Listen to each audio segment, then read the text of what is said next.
Японы засгийн газрын буцалтгүй тусламжийн өвсний үндэс хөтөлбөрийн хүрээнд Монгол улсад хийгдсэн ажлуудын 80 орчим хувь нь боловсролын салбарт хийгдсэн байдаг.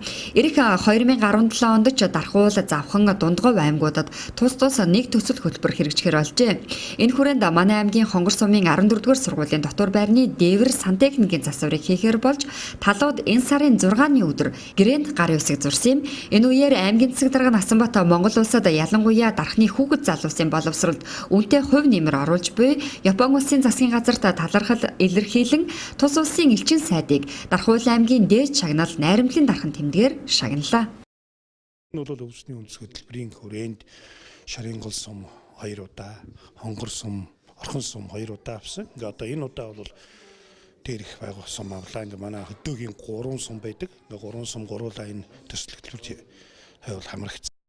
Япон улсын элчин сайд Шимизу Монгол улсын хэмжээнд хийгдэж буй 503 дахь хөрөнгө оруулалтын гэрээнд гарын үсэг зурж байгаа бөгөөд анх удаа аймгийн удирдлагаас хүндтэй шагнал авч байгаа нь найрамдлын дархан тэмдэг гэдгийг онцолсон юм.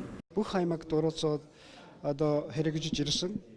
Тэгээд голрон одоо боловсролын салбар, эрүүл мэндийн салбар, өөрөөр хэлбэл иргэдэд тулгаж байгаа асуудлыг шийдэхийн төлөө энэ өвсний үндэс төслийг хэрэгжиж ирсэн. Өнөөдөр 503 дахь одоо төсөлд гарын үсэг зурлаа. Тэгээд өнөөдөр гарын үсэг зурсан төслөөр 208 суманд энэ өвсний үндэс төсөл хэрэгжүүлсэн билээ. Хонгор сумын 14-р сургуулийн дотор байранд хийгдэх засвар нь 164 сая төгрөгийн төсөв төртөгтэй юм. Уг ажлыг 2017 оны 6 дугаар сарын 10-наас 8 дугаар сарын 10-ны хооронд хийж гүйцэтгэхээр гэрээнд гарын үсэг зурсан байна.